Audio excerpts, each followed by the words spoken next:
समिति, जिला परिषद और नगरीय निकायों के चुनाव वो हम ईवीएम के थ्रू कराते हैं।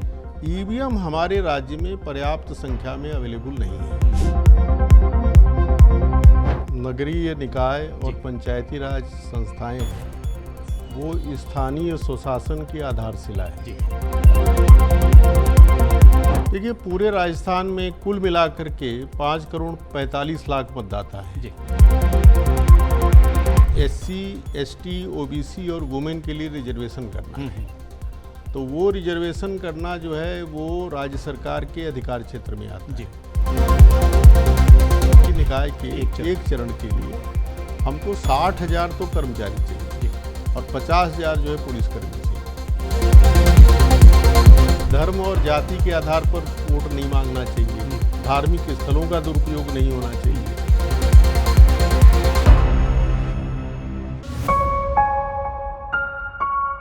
नमस्कार, लोकमत भारत के कार्यक्रम वार्ता में सभी दर्शकों का हार्दिक स्वागत। दर्शकों, जैसा विदित है कि वार्ता के माध्यम से हम उन मुद्दों को और उन पूरी प्रक्रिया का एक सुविचारित विश्लेषण करते हैं जो आपके लिए उपयोगी हैं, जो आगामी समय की पूरी एक रणनीति को तय करते हैं, और सबसे बड़ी बात जिसके बारे में आपको जानकारी भी मिलती है, आप उससे पूरी तरीके से परिचय प्राप्त करते हैं। और विशेष रूप से बात चुनाव की हो तो आपकी उत्सुकता होना स्वाभाविक है, और जब आगामी चुनावों की बात हो, नगरीय निकाय और पंचायत के चुनावों की बात होती है, तो आपके मन में बहुत सारे सवाल होते हैं। और उन्हीं सवालों के समाधान के लिए आज हमारे बीच एक अभिनव व्यक्तित्व श्री राजेश्वर सिंह जी उपस्थित हैं।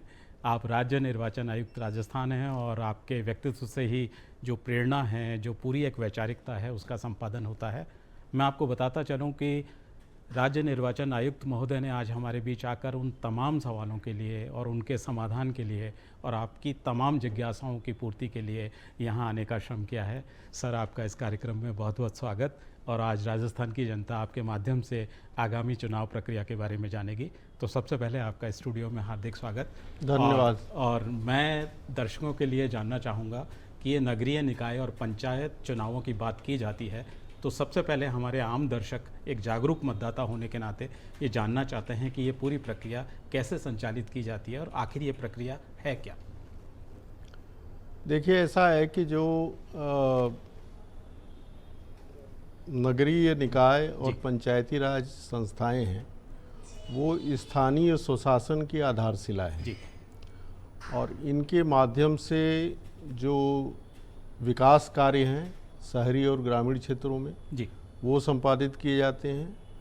और प्लस जो है, जैसे सफाई की व्यवस्था है, रोड लाइट की व्यवस्था है, और अन्य सारी जो व्यवस्थाएं एक सुचारू नगरीय या ग्रामीण जीवन के लिए आवश्यक हैं जी, तो उनका जो है प्रबंधन इन संस्थाओं के माध्यम से होता है जी।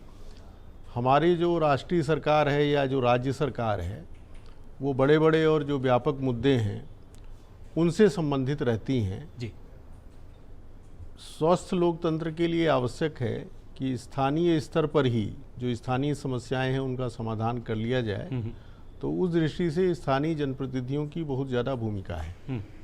तो राजस्थान में कुछ इस तरह की व्यवस्था है कि जो छोटे शहर हैं वहाँ पर नगर पालिकाएँ हैं, और 254 के आसपास नगर पालिकाएँ हैं जी, और 45 नगर परिषदें हैं जो मध्यवर्ती शहर हैं, और जो महानगर हैं वहाँ 10 नगर निगम हैं जी। तो ये इनकी जो है एक प्रशासकीय संरचना है। और इसी तरह से आप ये देखिए कि हमारे पास लगभग 14,403 के आसपास जो है ग्राम पंचायतें हैं जी, 457 पंचायत समितियाँ हैं, और 41 जिला परिषदें हैं जी। तो भारत सरकार से और राज्य सरकार से जो विभिन्न ग्रामीण विकास कार्यक्रम संचालित किए जाते हैं, तो उन सबका जो नियंत्रण है आर्थिक से लेकर क्रियात्मक तक, वो जो है इन निकायों के पास है जी। और जो दूसरी बात है कि जो स्थानीय संसाधन हैं, चाहे वो प्राकृतिक संसाधन हो, चारागाह हो, जल संसाधन हो, इन सब का जो नियंत्रण प्रबंधन है वो जो है इन ग्रामीण निकायों के पास है। तो इस दृष्टि से इनका रोल बहुत ज़्यादा इम्पोर्टेंस हो जाता है, इनकी मतलब महत्वपूर्ण हो जाता है। दूसरा ये है कि प्रशासन और शासन में जन सहभागिता के लिए आवश्यक है कि जो लोक नीति निर्माण है और लोक नीति क्रियान्वयन है, उसमें जनसाधारण की प्रत्यक्ष भागीदारी हो जी। तो वो भागीदारी इन संस्थाओं के माध्यम से सुनिश्चित की जाती है। जी। दर्शकों, आपने देखा कि जैसा माननीय राज्य निर्वाचन आयुक्त महोदय ने बताया कि आपकी भागीदारी और पूरे एक सामाजिक परिदृश्य के विकास की दृष्टि से ये तथ्य और पूरी इसकी उपादेयता कितनी व्यापक है। सर, मैं दर्शकों की ओर से ये भी जानना चाहूँगा कि ये पूरी जो प्रक्रिया है, इसमें मतदान केंद्र की बात आती है, मतदाता की बात आती है, और जैसा आप कह रहे थे कि इसमें जागरूक मतदाताओं का हिस्सा भी उतना है, तो ये पूरी प्रक्रिया, कितने मतदान केंद्र, कितने इसकी प्रशासनिक प्रक्रिया, वो भी आपसे जानना चाहेंगे। देखिए, पूरे राजस्थान में कुल मिलाकर के 5 करोड़ 45 लाख मतदाता हैं जी। जिनमें से 1 करोड़ 2 लाख के आसपास ये तो हमारे नगरीय निकायों में है जी। और बाकी जो है वो 4 करोड़ और 43 लाख जी। ये ग्रामीण क्षेत्र में है। अब जो मतदान केंद्र की स्थिति है तो 45,000 जो है मतदान केंद्र ये ग्रामीण क्षेत्रों में है और लगभग 16,000 मतदान केंद्र ये शहरी क्षेत्रों में। जी। तो ये जो चुनाव का कार्यक्रम है ये बड़ा व्यापक है और इसमें आप ये देखिए कि जो शहरी क्षेत्र है उसमें अपेक्षाकृत ये चुनाव है आसान है, क्योंकि वहाँ पर वार्ड मेंबर का चुनाव होता है, चाहे नगर पालिका हो, चाहे नगर परिषद हो या नगर निगम हो। तो प्रत्यक्ष जो चुनाव है वो सदस्य का होता है जी। और फिर उस नगरीय निकाय के अध्यक्ष और उपाध्यक्ष जो हैं, जो चेयरपर्सन और डिप्टी चेयरपर्सन हैं, उनका जो चुनाव होता है वो अप्रत्यक्ष रूप से मेंबर्स के द्वारा होता है। ग्रामीण क्षेत्र में जो है ये प्रक्रिया और ज़्यादा थोड़ी जटिल हो गई है। वहाँ पर एक साथ जो है 4 चुनाव होते हैं और पहले तो जो वार्ड पंच और सरपंच का चुनाव होता है और उसी के साथ जो है ये आपके जो जिला परिषद और पंचायत समिति सदस्य हैं उनका भी चुनाव होता है। तो अभी जो हम लोगों ने व्यवस्था प्लान की है, जो अपनी रणनीति बनाई है, उसमें यह है कि शहरी क्षेत्र में तो कोई प्रॉब्लम नहीं है और एक दिन पहले जो मतदान का दल है वो पहुंच जाएगा और सुबह 7 बजे से लेकर शाम 6 बजे तक जो है वो मतदान की प्रक्रिया पूरी की जाएगी और उसके बाद जो है कुछ समय अंतराल के बाद हम लोग अध्यक्ष और उपाध्यक्ष का चुनाव कराएंगे जी। और पहले चरण में मतलब हम जो नगरीय निकाय के चुनाव पहले करा रहे हैं और जो ग्रामीण क्षेत्रों के पंचायती राज के चुनाव है वो हम बाद में करा रहे हैं और नगरीय चुनाव जो है वो 2 चरण में होंगे और ग्रामीण चुनाव 4 चरण में होंगे। तो ग्रामीण चुनाव में एक मतदान दल जो है वो ये समझिए कि लगभग 4 दिन तक गांव में रहेगा जी। एक दिन तो जाएगा, अगले दिन वो जिला परिषद और पंचायत समिति का चुनाव ईवीएम के माध्यम से कराएंगे, उसके अगले दिन वार्ड पंच और सरपंच का चुनाव बैलेट बॉक्स के माध्यम से कराएंगे और उसके अगले दिन उप सरपंच का चुनाव करा करके फिर वो लोग अपने मुख्यालय पर लौटेंगे। तो पहले दिन जब जा कर के वो दूसरे दिन जब इसका चुनाव कराएंगे जिला परिषद पंचायत समिति का, तो उस दिन जो ईवीएम होगी वो उसी दिन डिस्ट्रिक्ट हेडक्वार्टर पर जो है रवाना कर दी जाएगी और सुरक्षित स्थान पर इसको रख दिया जाएगा और फिर उसको मतगणना के दिन खोला जाएगा जी। तो आप ये देखेंगे कि करोड़ों की संख्या में मतदाता और इतने सारा जन संसाधन और पुलिस संसाधन की आवश्यकता, इतना सारा प्रबंध सुनिश्चित करना, बैलेट बॉक्सेज की व्यवस्था, ईवीएम की व्यवस्था, तो ये काफ़ी विशद और व्यापक जो है वो कार्रवाई है जिसके लिए हम लोग पूरी तरह से तैयारी कर रहे हैं और इसको हम नियमानुसार तरीके से कराने के लिए एक तरह से कटिबद्ध और प्रतिबद्ध हैं जी। दर्शकों, आपने देखा राज्य निर्वाचन आयुक्त महोदय ने बताया कि किस प्रकार की प्रतिबद्धता आपके सामने है और सबसे बड़ी बात जागरूक मतदाता होना, उचित व्यक्ति का चयन करना, निष्पक्ष चुनाव कराना और त्रुटि रहित पूरी प्रक्रिया का संपादन करना, ये सबसे बड़ी बात है और राजेश्वर सिंह जी के माध्यम से आप इस बात को जान रहे हैं। सर, एक चूँकि दर्शकों की तरफ से मैं संवाद कर रहा हूँ तो एक बड़ी बात सबके सामने आती है कि आम दर्शकों को निर्वाचन विभाग लोकसभा विधानसभा चुनावों की उस प्रक्रिया का पता है, लेकिन बहुत सारे लोग ये जानना चाहते हैं कि राज्य निर्वाचन आयोग राजस्थान का जो है वो किस तरीके से उस प्रक्रिया से अलग है और उसकी भूमिका और प्रशासकीय ढांचा, ये भी लगे हाथ आप चूंकि उपस्थित हैं तो हम उसको जान लेते हैं। देखिए, ऐसा है कि जो केंद्रीय चुनाव आयोग है या भारत चुनाव आयोग जिसको हम कहते हैं, और राज्य चुनाव आयोग, ये दोनों दो पृथक पृथक जो है सांस्थानिक संरचनाएं हैं। और जो राज्य चुनाव आयोग है वो मुख्य रूप से पंचायती राज संस्थाओं और स्थानीय निकायों के चुनाव कराता है, नगरीय निकायों के। और जो केंद्रीय चुनाव आयोग है वो लोकसभा और विधानसभा के चुनाव कराता है। जी। वो लोग अपनी वोटर लिस्ट अलग तैयार करते हैं, हम लोग अपनी वोटर लिस्ट अलग तैयार करते हैं। हालांकि जो जिला निर्वाचन अधिकारी है वो दोनों ही संस्थाओं में कॉमन है जी, लेकिन हम वो केंद्रीय चुनाव आयोग के अधीनस्थ नहीं हैं। ये आयोग जो है पूरी तरह से स्वतंत्र है। निष्पक्ष और जो मुख्य चुनाव अधिकारी राजस्थान है वो राज्य में केंद्रीय चुनाव आयोग के प्रतिनिधि हैं जी। और जो हमारा आयोग है इसमें मैं राज्य चुनाव आयुक्त हूँ, और इसके अलावा जो हमारे पास एक सचिव हैं जो भारतीय प्रशासनिक सेवा के वरिष्ठ अधिकारी हैं, वो पदेन मुख्य चुनाव अधिकारी हैं जी। तो ये दोनों अलग अलग व्यवस्थाएं हैं जी। एक सुधीर जी, मैं इसी क्रम में एक चीज़ और स्पष्ट करना चाहूँगा। कई बार ये सवाल उठता है कि लोकसभा और विधानसभा के चुनाव तो आप एक दिन में करा देते हो, लेकिन आप इसके लिए इतना लंबा समय क्यों ले रहे हो? तो देखिए, ऐसा है कि केंद्रीय चुनाव आयोग और भारत सरकार जब चुनाव कराते हैं तो वो दूसरे राज्यों से भी वो पुलिस बल, पुलिस संसाधन, जन संसाधन, ये सब जो है वो लोग एक्वायर कर लेते हैं और उनका डिप्लॉयमेंट करते हैं। हमारे यहाँ ये रहता है कि सर्वोच्च प्राथमिकता हम इस बात करते हैं कि हम अपने स्थानीय संसाधन की उपलब्धता के आधार पर चुनाव कराएं। जी। तो हमने इसका गणित लगाया। तो नगरीय निकाय के एक चरण के लिए, नगरीय निकाय के एक चरण के लिए हमको 60,000 तो कर्मचारी चाहिए जी। और 50,000 जो है पुलिसकर्मी चाहिए। और उसी तरह जो है पंचायती राज चुनाव के एक चरण के लिए हमको 80,000 कर्मचारी चाहिए और 70,000 हमको पुलिसकर्मी चाहिए।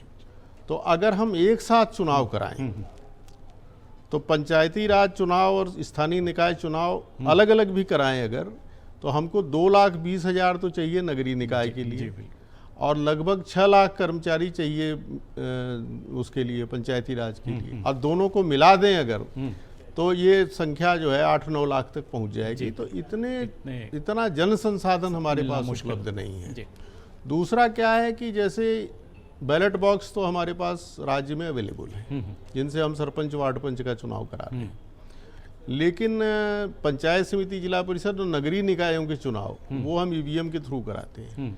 ईवीएम हमारे राज्य में पर्याप्त संख्या में अवेलेबल नहीं है, तो हमने मध्य प्रदेश से ईवीएम वगैरह मंगाई है और केंद्रीय चुनाव आयोग से भी लोन बेसिस पर हमने मंगाई है जी। तो ये सारी व्यवस्थाएं हमको सुनिश्चित करनी पड़ती जी। और जैसा मैंने आपको बताया कि जो ग्रामीण क्षेत्र का चुनाव है उसमें 4 पदों के लिए एक साथ वोट पड़ता है, तो वो प्रक्रिया जटिल है। लोकसभा, विधानसभा में 1 सीट के लिए पड़ता है और यहाँ पर एक ही दिन 4 सीट के लिए पड़ता है। तो इस दृष्टि से जो है हमको चरणबद्ध कार्यक्रम घोषित करना पड़ता है। जी। दर्शकों, आपने देखा कि प्रक्रियागत और नीतिगत ढांचे में कितना बदलाव है। और सबसे बड़ी बात, जैसा अभी राजेश्वर सिंह सर बता रहे थे कि पूरी प्रक्रिया में जो अंतराल है वहाँ एक दिन में उसका संपादन किया जा सकता है, यहाँ 4 दिन लगते हैं। और सबसे बड़ी बात है कि इस पूरी प्रक्रियागत ढांचे के बारे में जो आप जानना चाहते थे, मुझे लगता है कि आज आपने उस पूरी प्रक्रिया को जाना। यहाँ सर एक बात और उठती है, जब भी चुनाव की बात होती है तो जिम्मेदारी की बात आती है, जागरूक मतदाता की बात आती है, आचार संहिता की बात आती है। तो आज चूँकि अच्छा अवसर है, आप हमारे बीच उपलब्ध हैं, तो मैं आम मतदाता के लिए, आचार संहिता के लिए और जागरूकता के लिए आपकी मन की बात जानना चाहूँगा।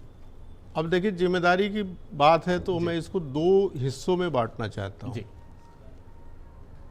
आम जनता में ये बड़ा कन्फ्यूजन है कि चुनाव आयोग जो है वो बिल्कुल स्वतंत्र है और वो दूसरों के सहयोग पर आधारित नहीं है जी। तो ये एक तरह से एक मिथ्या अवधारणा है।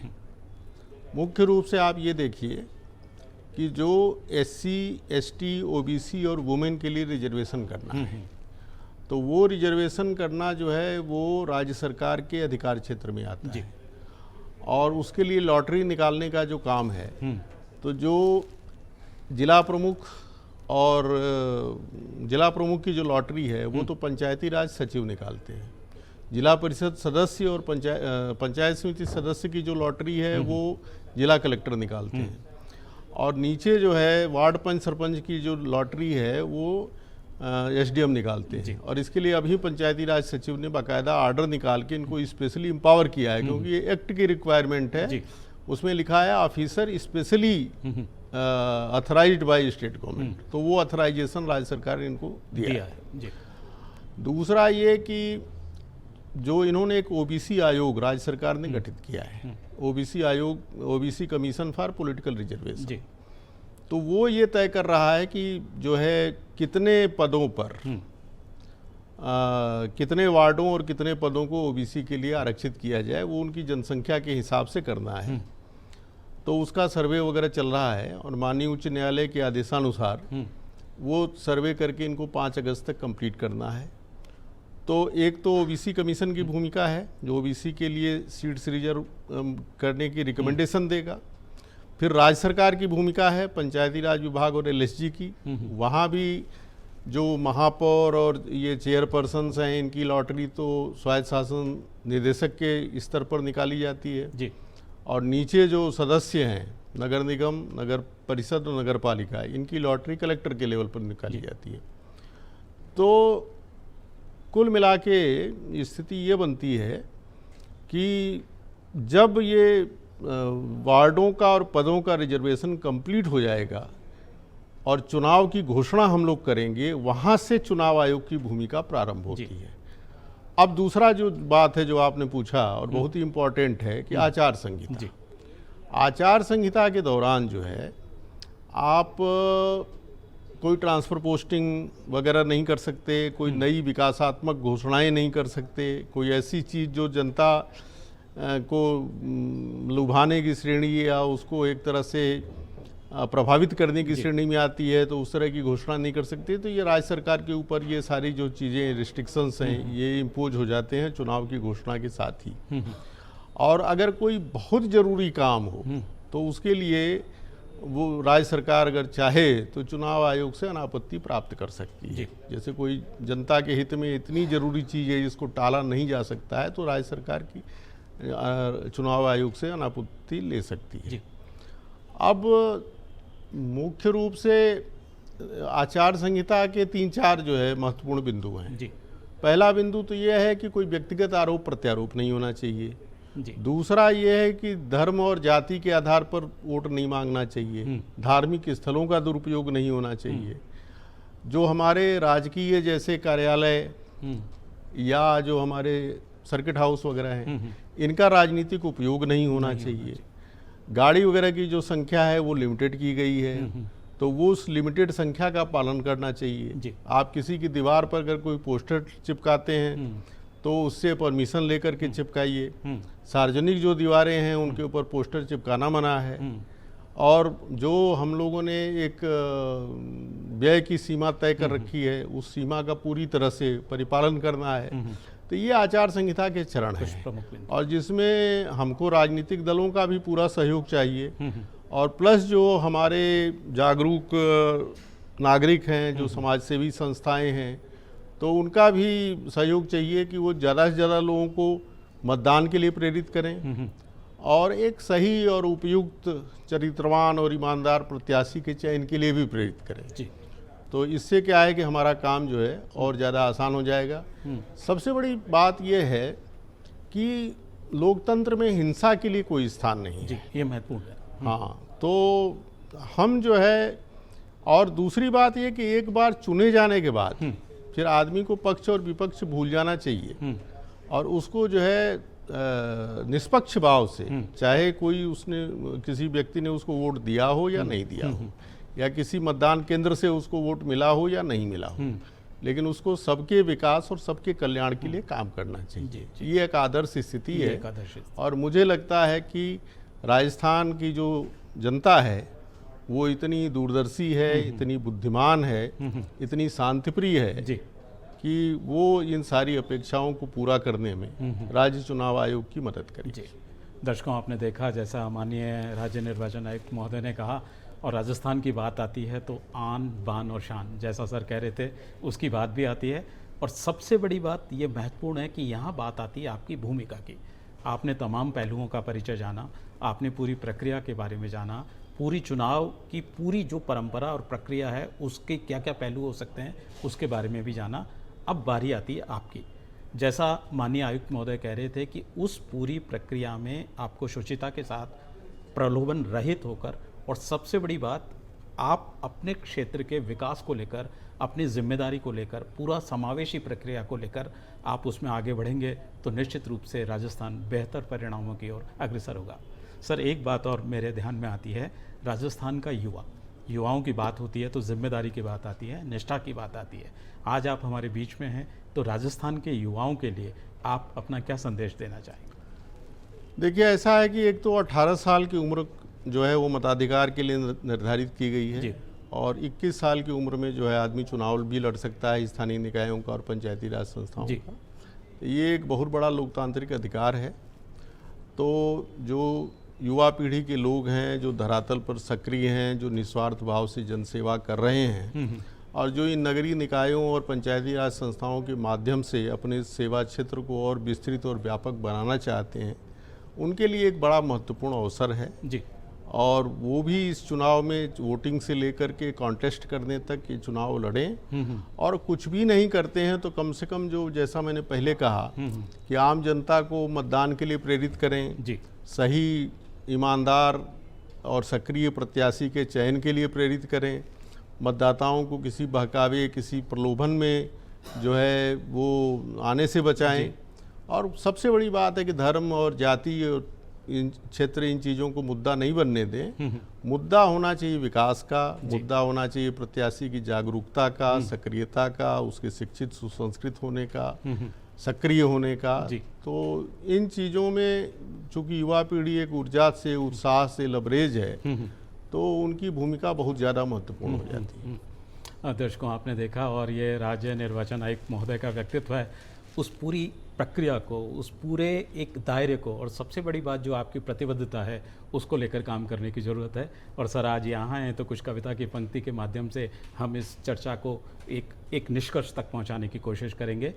सर, दीप निष्ठा का जले तो आंधियाँ बाधक न होती, आदमी में लगन हो तो मजबूरियाँ बाधक न होती, हारते हैं वे जिन्हें विश्वास अपने पर नहीं है, बढ़ चले राह में पथिक तो दूरियां बाधक न होती, बढ़ चले राह में पथिक तो दूरियां बाधक न होती। माननीय राज्य निर्वाचन आयुक्त श्री राजेश्वर सिंह जी आज हमारे बीच आए और उन्होंने हमें बहुत ही संपन्न तरीके से, वैचारिक तरीके से, प्रतिबद्धता के साथ, समावेशी पूरी प्रक्रिया के साथ तमाम संदर्भों में जानकारी दी। मुझे उम्मीद है कि दर्शक इससे लाभान्वित हुए होंगे। आगामी चुनाव के लिए, आगामी प्रयोजनों के लिए आप प्रतिबद्ध होंगे, निष्ठा के साथ खड़े होंगे और तमाम सकारात्मक पहलुओं को लेकर राजस्थान को निर्वाचन की दिशा में एक महत्वपूर्ण आयाम दे सकेंगे। सर, आप इस स्टूडियो में पधारे, आपने दर्शकों से बात की, इस पूरी प्रक्रिया को बेहतर ढंग से समझाया। मुझे उम्मीद है कि राजस्थान का मतदाता जागरूकता के साथ, सुगमता के साथ, समावेशी वक्तव्य के साथ आपके साथ सम्मिलित होगा। दर्शकों को नमस्कार, आपको बहुत बहुत धन्यवाद।